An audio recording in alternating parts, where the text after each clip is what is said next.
સુરતમાં માતાના જ મિત્રે 18 વર્ષની યુવતી જ્યારે 16 વર્ષની હતી ત્યારથી તેના પર બળાત્કાર ગુજાર્યો હોવાનો બનાવ સામે આવતા પોલીસે નરાધમને ઝડપી પાડ્યો છે।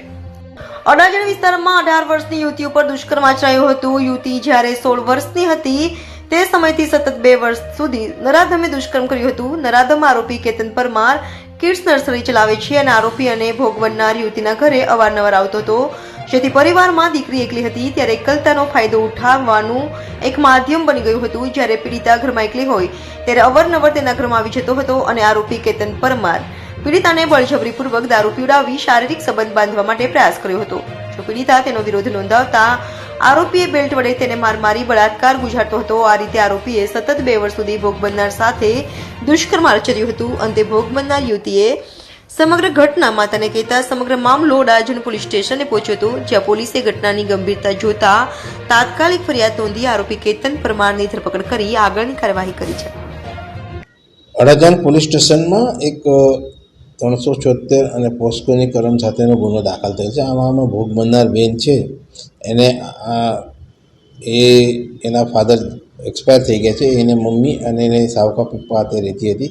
ત્યારે એક કેતનભાઈ વાઘરી કરીને છે, આશરે 41 વર્ષની ઉંમરનો છે હાલમાં, એ એના ઘરે આવતો હતો અને 2-3 મહિનામાં આવે અને 2-3 વખત એને આ છોકરી હાથે સંભોગ કરેલ છે।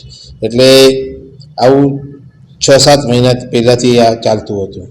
પછી આ છોકરી કોઈને કીધું નહીં, કંઈ નહીં, પરંતુ પછી 2-3 દિવસ પહેલાં એ એના મામાના ઘરે ગઈ ત્યારે એ છોકરીએ એના મામાને અને એના કાકા પપ્પાને કીધું એનો મુદ્દો। પછી એ લોકો અડાજણ પોલીસ સ્ટેશનમાં ફરિયાદ કરવા આવેલ અને અડાજણ પોલીસે તરત જ એમની ફરિયાદ લઈ અને આ ગુનો દાખલ કરવામાં આવેલ છે અને આરોપીને પણ અટક કરવામાં આવે છે। આરોપીનું નામ કેતનભાઈ વાઘરી છે, જે આશરે 41 વર્ષનો છે અને અગાઉથી લગ્ન છે, એને 2 છોકરા અને 1 છોકરી છે સંતાનમાં, અને હાલમાં આરોપીને અટક કરેલ છે।